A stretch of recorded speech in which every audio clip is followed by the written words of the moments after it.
Thank you very much. Thanks a lot. I am Steve Levy. I am your host. I have a really great treat for you tonight. I have a 20-year veteran on the Chicago music scene, Phil Angotti. Yeah. It's great to have Phil on the show. Phil, welcome to the show. Steve, thanks a lot for having me. Thank you for coming on. So you've been playing around Chicago for 20 years. It seems like it. Something like that. Pretty close. Seemingly so, yeah. Tell me a little bit about, has the music scene changed quite a bit from when you began?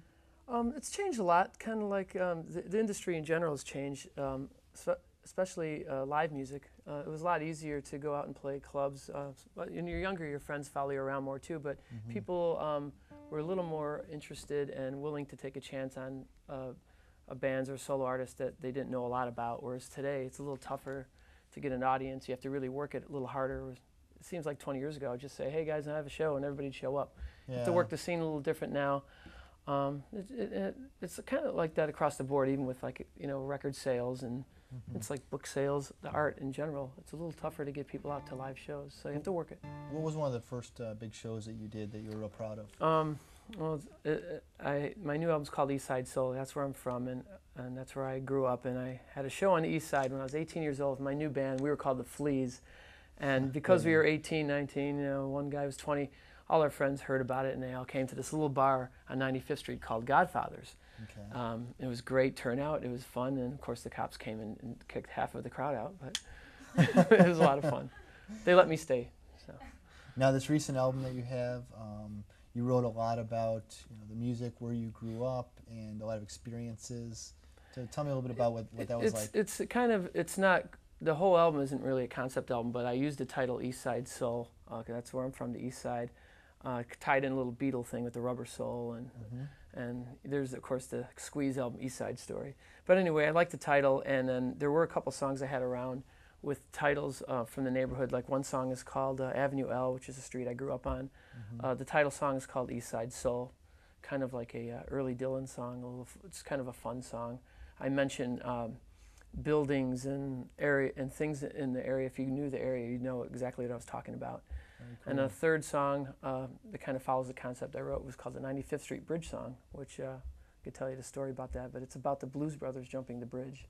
Oh, yeah? You've all seen the Blues Brothers, so. Who's out there? So right there on 95th Street Bridge. Of course, they didn't jump it. There was a stunt team. But we thought it was cool anyway. That is cool. Do you want to play a song?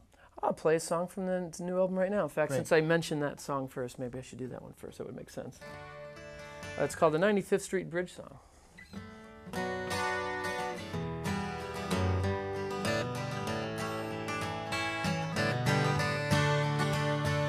I was walking on just an east side sun.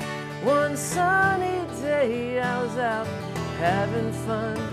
My mind's amazed, I melt the haze. I stood there not even 21. Was a young man then, I'm still young now. It's only life anyhow.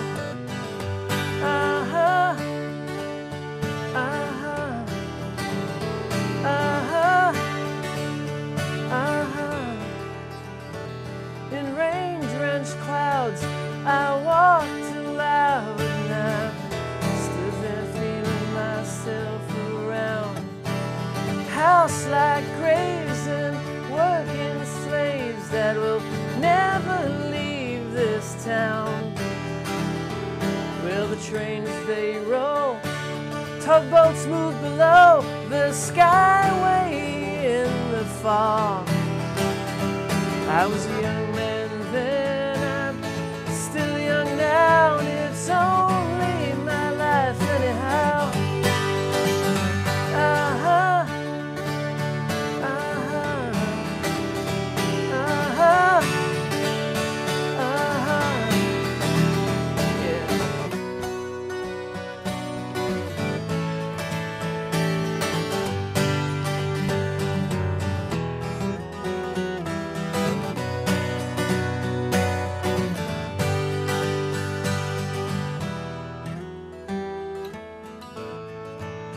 Well, now there was this time when we all did shine.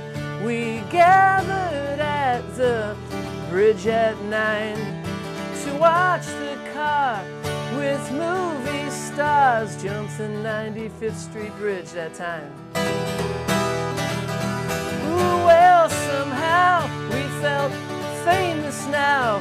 Well, at least for an hour, at least for the day. I was a young man then, I'm kinda young now, and it's only life anyhow. Uh-huh, uh-huh, ooh, uh-huh, uh-huh, uh-huh, uh-huh, ooh.